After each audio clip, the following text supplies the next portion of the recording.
Assalamualaikum warahmatullahi wabarakatuh. Halo sahabat pecinta catur semua. Selamat datang kembali di channel Dr. Skak.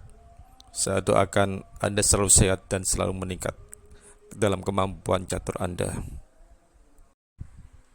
Kabar gembira bagi teman-teman penggemar Sisilia Naga, karena kali ini saya akan menyajikan permainan pembukaan Sisilia Naga yang saya rangkum dari buku-buku ini.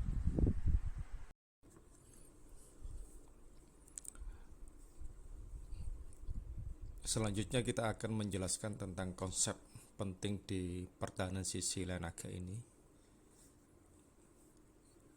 Dikatakan konsep karena merupakan hal-hal yang perlu mendapat perhatian saat kita memainkan Sisilia Naga, karena kita akan sering menjumpai bentuk bangunan seperti yang akan saya jelaskan nanti. Di sini akan saya jelaskan ada 5 konsep. Yang pertama gajah dragon, yaitu gajah DG7. Yang kedua pertempuran untuk menguasai petak D5. Yang ketiga pengorbanan di C3. Keempat pengorbanan di G4. Yang 5 ini dari Fischer istilahnya, sakmat. Baiklah, kita pelajari dulu konsep pertama, yaitu gajah dragon. Gajah naga atau gajah dragon adalah perwira yang paling banyak menempati petak G7. Memang asalnya dari F8 ya, dan dia menempati di G7. Dia berfungsi sebagai pembela raja yang utama, tapi juga dengan cepat dia membuka diagonalnya dan menyerang target di seluruh papan. Kekuatan gajah yang luar biasa ini akan dapat kita lihat di partai berikut ini, yaitu antara Hellas musuh Forintos di Hungaria tahun 1979. Putih tampaknya sedang menuju kemenangan dengan mudah. Benteng DB8 akan jatuh. Namun petak-petak hitam juga membawa bahaya bagi putih. Benteng putih DA1 tampaknya terlindung dari serangan kuat gajah naga.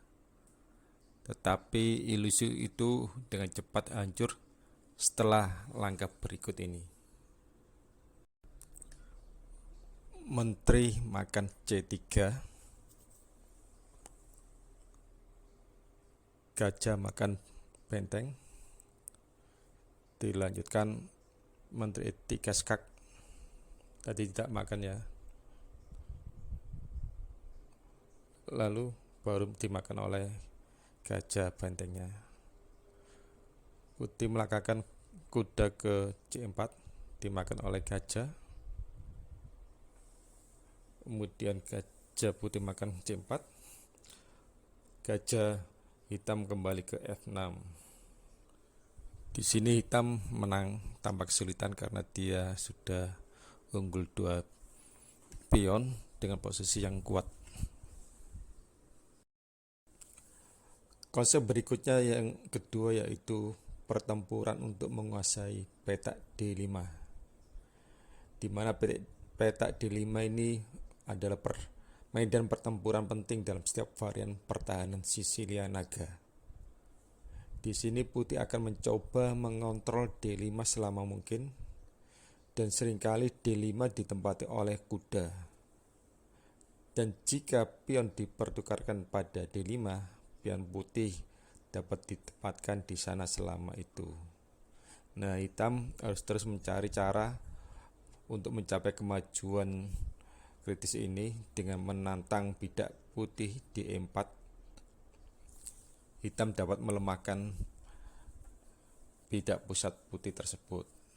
Ini akan kita lihat dalam permainan antara Bojan melawan Minet Bulgaria 1974. Dengan Raja Putih aman di H1, serangan sayap Menteri Hitam tidak terlalu signifikan. Secara keseluruhan, Hitam memiliki lebih sedikit ruang untuk bermanuver, dan itu seringkali mengarah pada keunggulan gerak bagi benteng putih. Benteng hitam umumnya hanya dapat digunakan pada jalur C, kecuali ada lebih banyak jalur terbuka. Di sini putih dapat memajukan pita tengah untuk memberi ruang bagi benteng untuk bermanuver di baris ketiga. Nah, langkah daripada hitam yang kita tunggu-tunggu adalah D5. Terobosan Sisilia memanfaatkan pin pada bidak D4 karena adanya Menteri Putih di petak H4, sekaligus mengganggu serangan putih di sayap raja. Putih membalas G4. Ini dimainkan untuk mencegah langkah hitam H5 saat benteng putih nanti pindah ke H3 dengan mengancam gajah makan F6, lalu diikuti Menteri makan H7 skakmat. Hitam melanjutkan D makan E4. Putih melanjutkan benteng H3. Hitam tetap melanjutkan H5. Dimakan G5. Lalu ada langkah menarik dari hitam, coba sambil dipikir.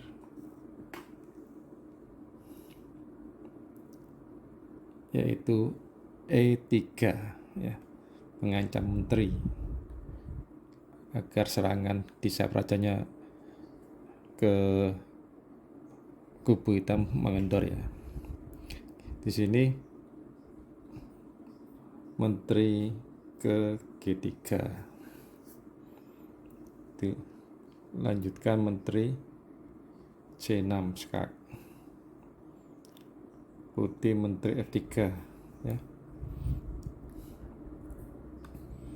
Ini putih tidak punya hal yang lebih baik daripada menuju ke permain akhir ya. Lanjut menteri makan F3. Dilanjut benteng H makan F3, lalu kuda E4, kuda makan E4, benteng E4. Coba perhatikan bangunan ini ya. Di sini putih membuat kesalahan besar di langkah berikutnya ini. Memang posisinya tidak mudah, lagi pula hitam memiliki bidak ekstra ya. 4:3 atau 6 banding 7.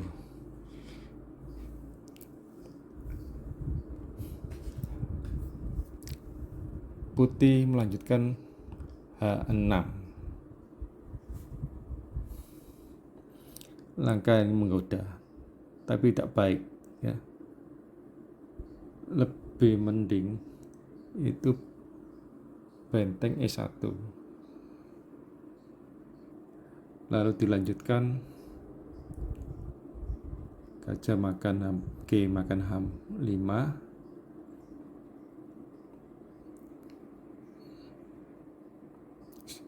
Benteng F makan E3 dimakan, lalu benteng E3. Hitam melanjutkan E6. Jika putih makan F6, dijawab F6, benteng E6, gajah B2. Kita lanjutkan putih melangkah F6.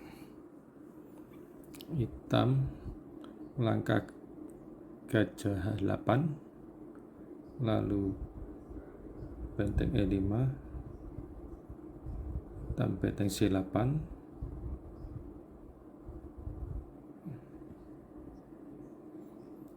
lanjut benteng makan A5, raja 7, gajah 4, raja G6, benteng G5, lalu menteri raja H6, benteng B5 jam,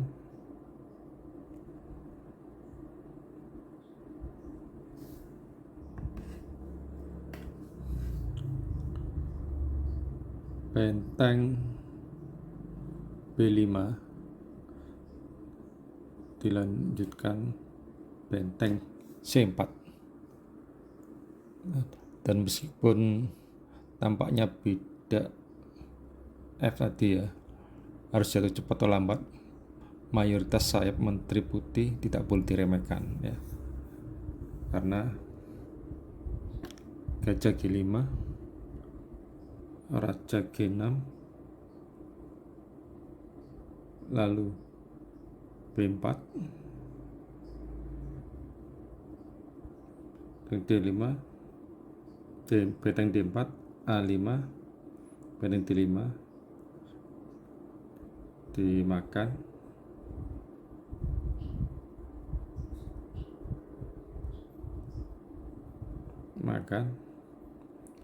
dan B5.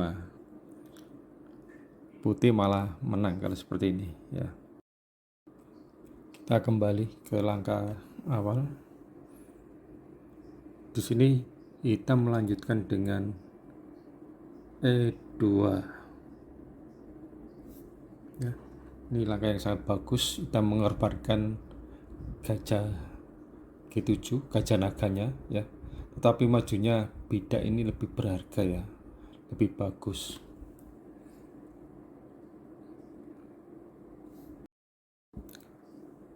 Putih melangkah benteng E1, hitam melanjutkan benteng D8,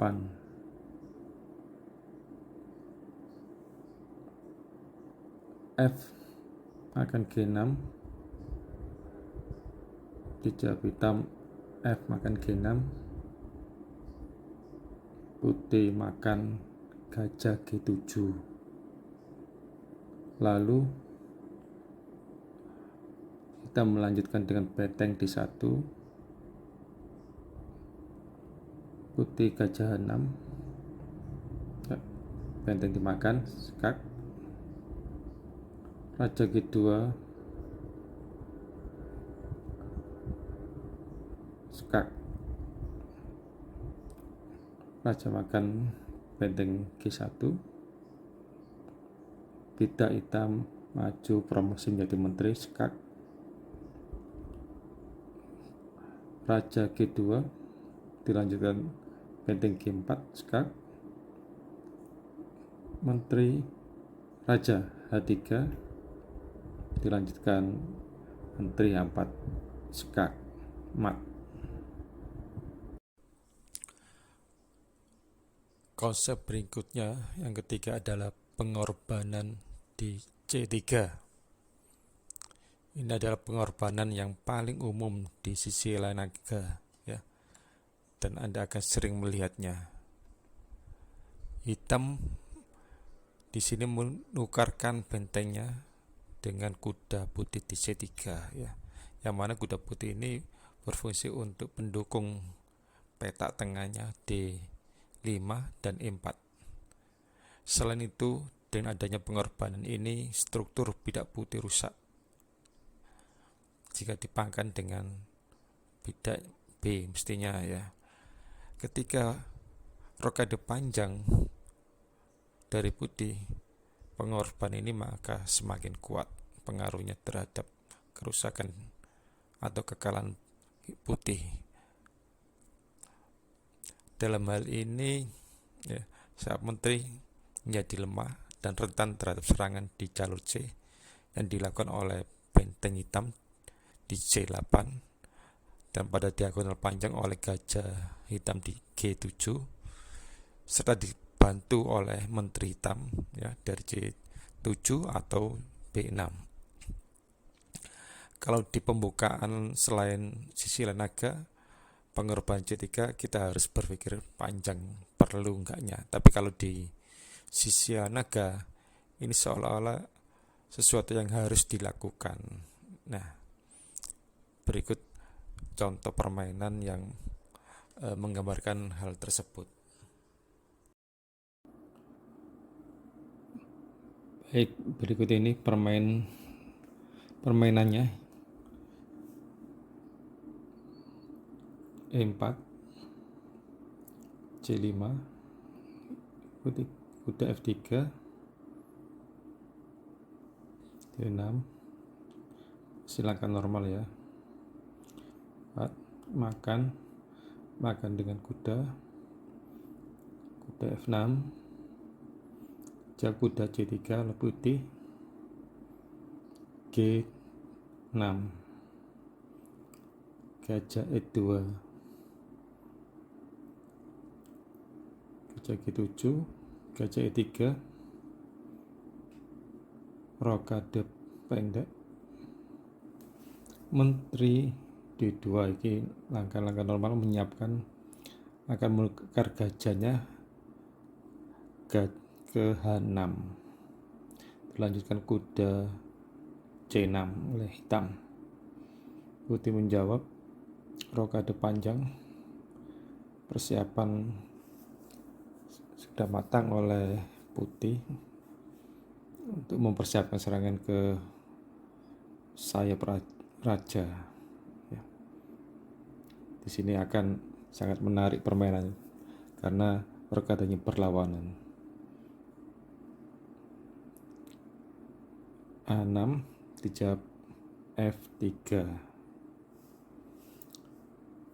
Putih memiliki sistem campuran di sini ya, jadi menggabungkan struktur umum serangan Yugoslavia dengan posisi klasik gajah E2. Gajah E2 ini tidak efektif ya, karena tidak menjalankan fungsi yang berguna, harusnya di C4. Kita melanjutkan gajah D7. Putih menyerang dengan G4, menteri C7, hitam mengembangkan perwiranya dengan perlahan ya.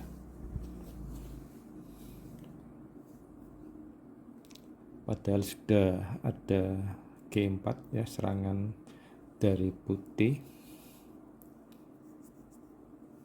Sini putih melanjutkan kuda B3 dulu, hitam gajah E6.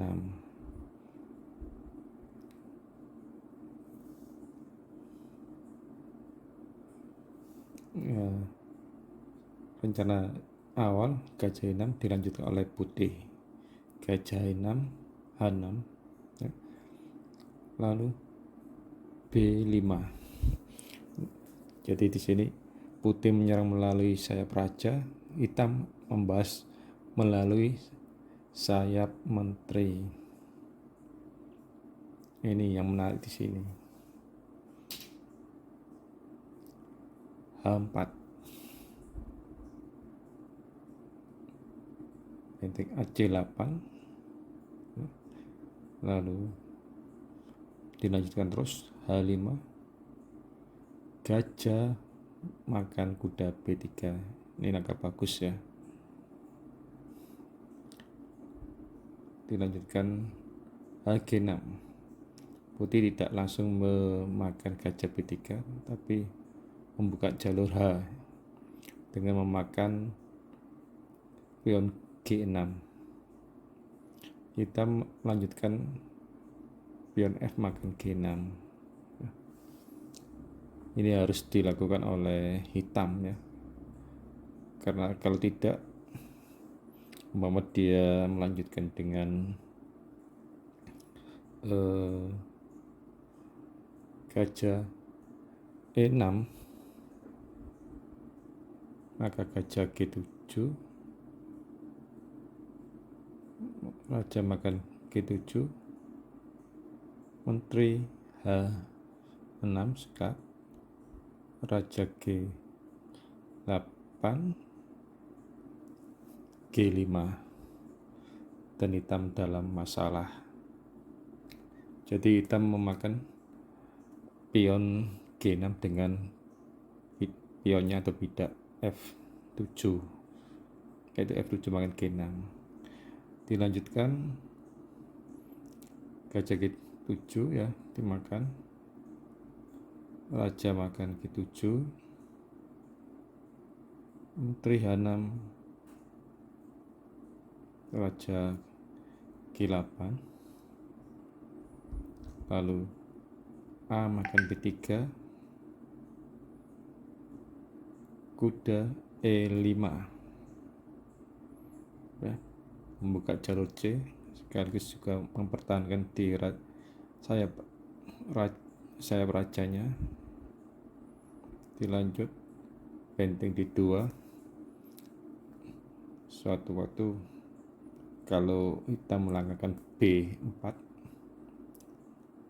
sudah ada menjaga C2, benteng F7, lalu F4,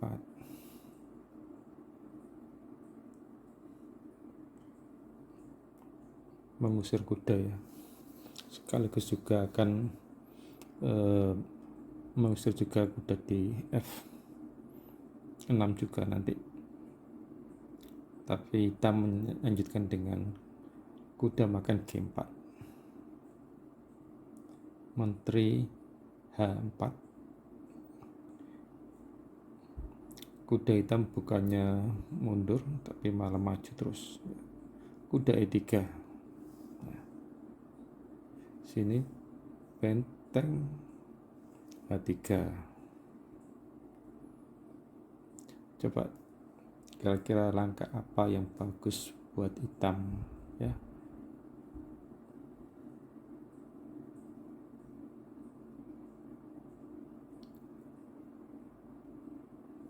Menteri A5. Nah, ini seolah-olah dikorbankan ya. Tapi kalau kuda dimakan, hitam bisa langsung skakmat. Jadi kalau putih makan E3, maka benteng makan G3. Kalau dimakan, maka menteri A1 skakmat.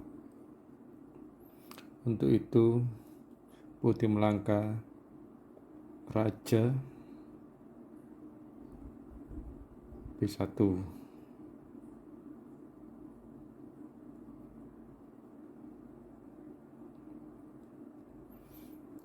di sini hitam tetap melanjutkan benteng makan C3, lalu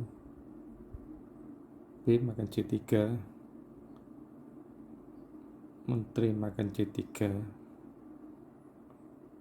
benteng D3. Alternatif langkah lain yang bisa dimainkan oleh putih adalah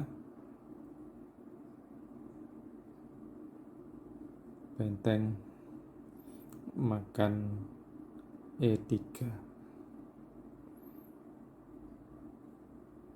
Dilanjutkan menteri makan E3, menteri E1, kuda makan E4, benteng D3, menteri makan F4, benteng F3, dan kuda D2 skak dan menang. Untuk itu putih melanjutkan dengan benteng D3, meskipun tetap kalah ya. Dilanjutkan, menteri makan C2, lalu raja A1, menteri C1 skak, raja A2,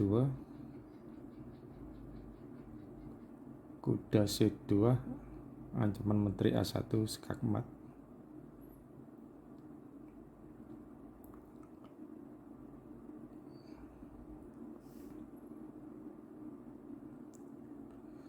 B4.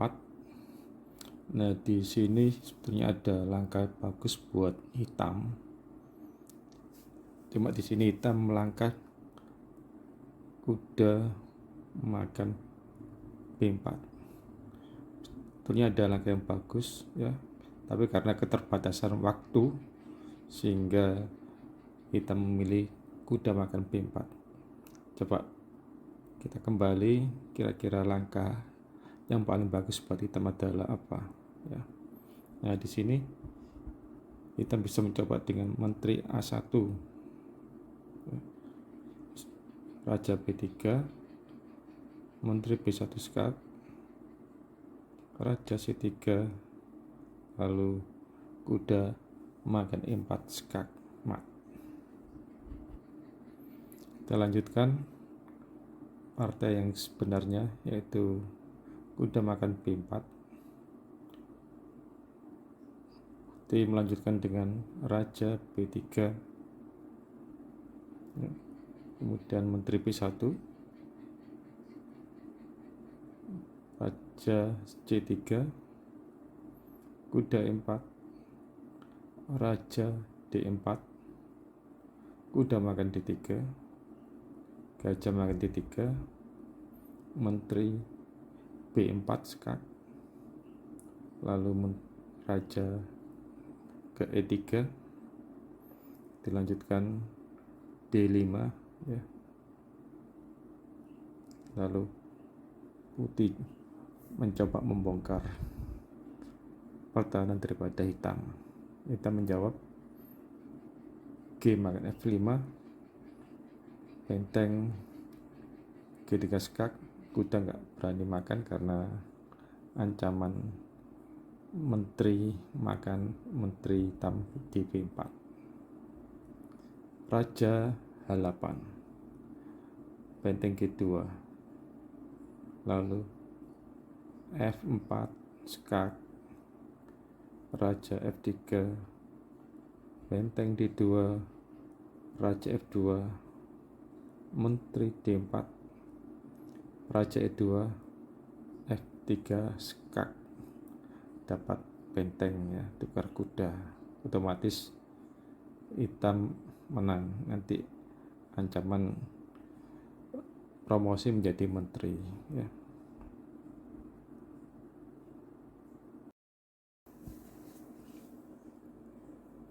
Pada bangunan ini hitam baru saja melakukan pertukaran, yaitu benteng makan kuda di C3,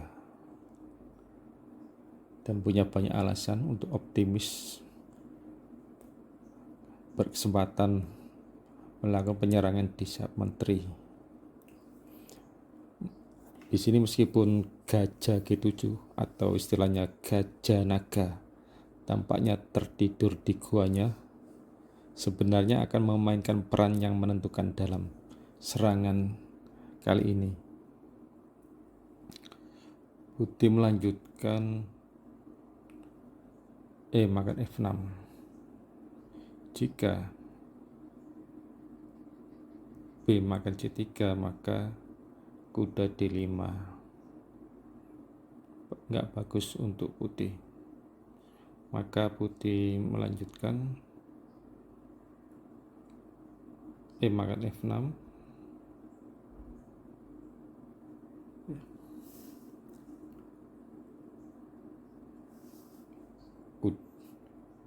kuda langkah hitam ya, E makan F6, lalu benteng makan D7 makan kuda.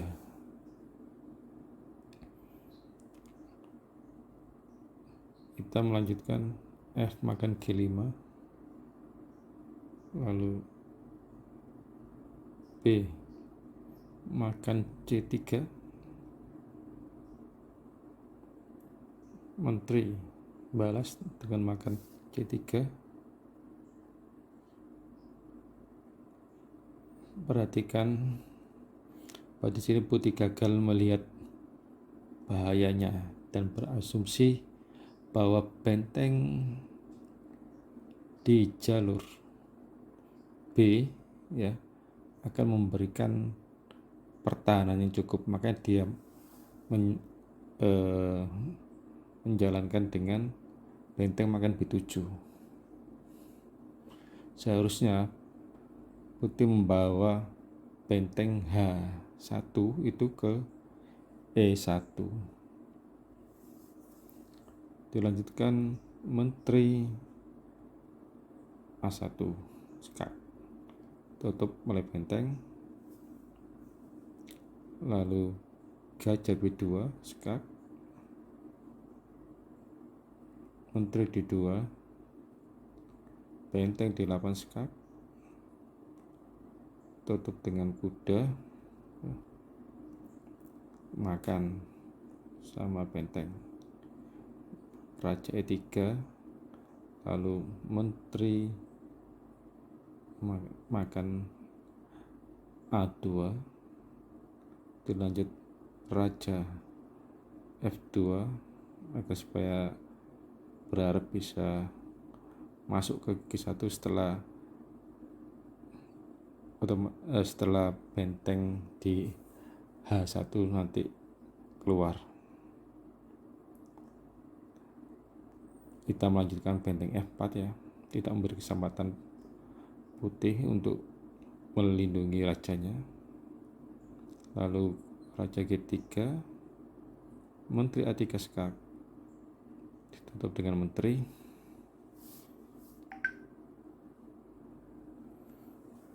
Setelah melihat bangunan ini, coba terka kira-kira apa yang dilakukan oleh hitam untuk mengakhiri permainan ini. Langkah brilian dari hitam.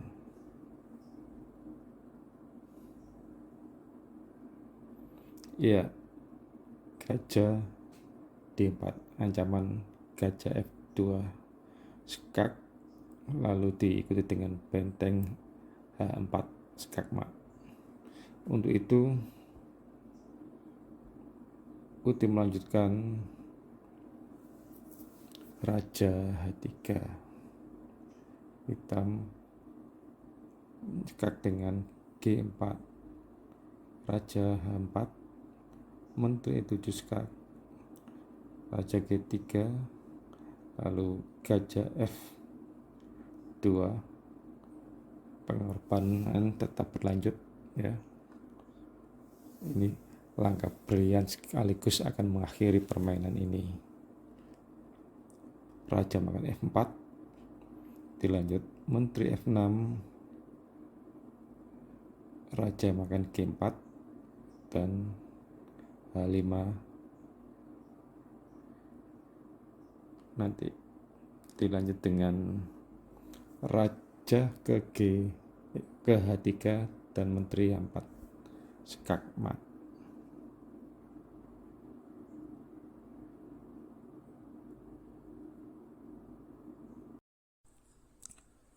Konsep selanjutnya yaitu yang keempat adalah pengorbanan di G4.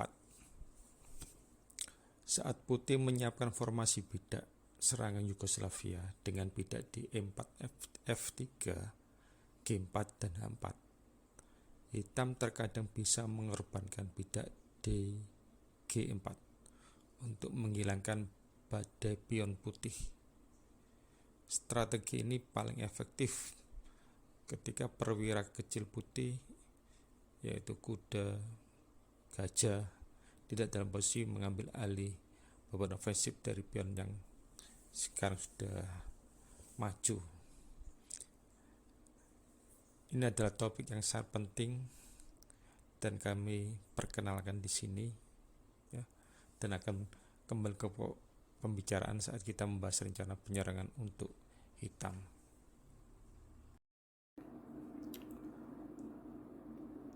Dalam permainan ini, hitam memiliki banyak bidak yang ditujukan ke sayap menteri, tetapi gajah naga, yaitu gajah G7, masih terselip di belakang kuda. Sedangkan badai bidak putih sudah maju, jadi tidak ada waktu luang untuk menyiapkan serangan.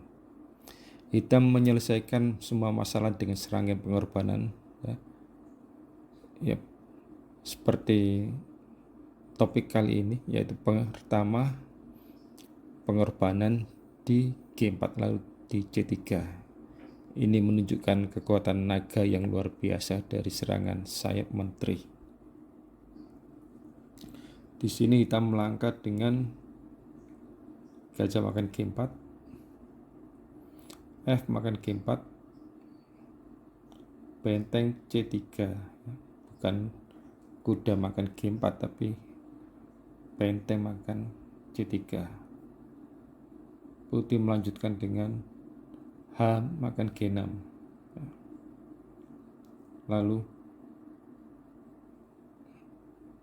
hitam lanjut benteng makan C2, putih menjawab G makan F7, raja F8, menteri makan C2, dimakan sama benteng, makan sama raja, lalu menteri C4, putih lanjut raja D2, kuda makan E4 skak, raja E1, dan langkah pamungkas dari hitam adalah gajah E5 dengan ancaman gajah G3 skakmat atau menang. Untuk konsep terakhir, yaitu dari Fischer, sengaja tidak saya tampilkan di sini, mungkin lain kali. Jadi terima kasih atas perhatiannya sudah melihat channel saya. Semoga apa yang saya sampaikan di sini bisa bermanfaat bagi perkembangan catur Anda, khususnya bagi Dragoners, yaitu pecinta sisilan dragon, sehingga nantinya Anda akan ditakuti lawan-lawan Anda. Tentunya tingkat permain Anda semakin hari juga semakin meningkat. Maka ikuti terus channel ini untuk kelanjutan dari serial Sicilia Dragon. Terima kasih. Assalamualaikum warahmatullahi wabarakatuh.